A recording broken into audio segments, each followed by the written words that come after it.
kamu gagal mengasihi aku, pastilah engkau berpisah dengan aku. Dan pada akhirnya, ketika manusia itu gagal mengasihi Allah, Hawa digoda oleh si setan, lalu dia makan buah itu. Ketika dia makan, dia berikan kepada Adam. Ketika mereka makan, itu adalah tanda mereka gagal mengasihi Allah. Kejatuhan manusia ke dalam dosa bukan karena buah. Buah itu adalah simbol dari ketidaktaatan. Dan ketidaktaatan adalah tanda kegagalan kita mengasihi Allah. Kegagalan kita mengasihi Allah inilah yang membuat kita berpisah dengan Allah dan mati. Maka ketika manusia itu gagal, ketika manusia berpisah dengan Allah, maka hidupnya Allah tidak lagi menopang hidup manusia. Maka hidup manusia itu tidak lagi untuk hidup yang mulia dan hidup yang baik.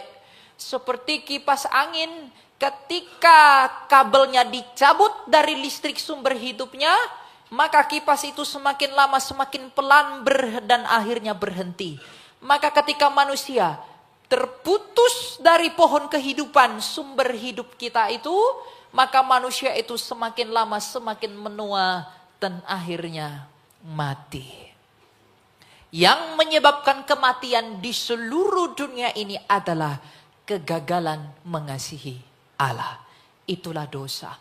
Dosa dalam bahasa Ibrani adalah hatah, artinya hutang. Hutang apakah manusia kepada Allah sehingga manusia berpisah dengan Allah? Kasih. Karena kita gagal mengasihi Allah, itulah yang membuat kita berpisah dengan Allah. Maka semua manusia menderita, manusia mati, binasa, kehilangan kemuliaan. Gambar Allah rusak, semua yang terjadi di dunia, kekacauan. Itu adalah karena kita tidak terhubung dengan Allah. Tapi ketika manusia gagal, ketika manusia rusak, apakah Allah membiarkannya begitu saja? Tidak. Apa yang Tuhan janjikan ketika manusia itu rusak? Dalam Kejadian 3:15, Tuhan menjanjikan satu hal yang teramat besar. Aku akan mengadakan permusuhan antara engkau dan perempuan ini, antara keturunanmu dan keturunannya. Keturunannya akan meremukkan kepalamu dan engkau akan meremukkan tumitnya. Yang Tuhan janjikan ketika manusia rusak, ketika manusia gagal adalah seorang anak laki-laki, keturunan perempuan itu yang akan meremukkan kepala iblis, dan iblis akan meremukkan tumit anak laki-laki itu. Maka yang Tuhan janjikan adalah seorang anak laki-laki.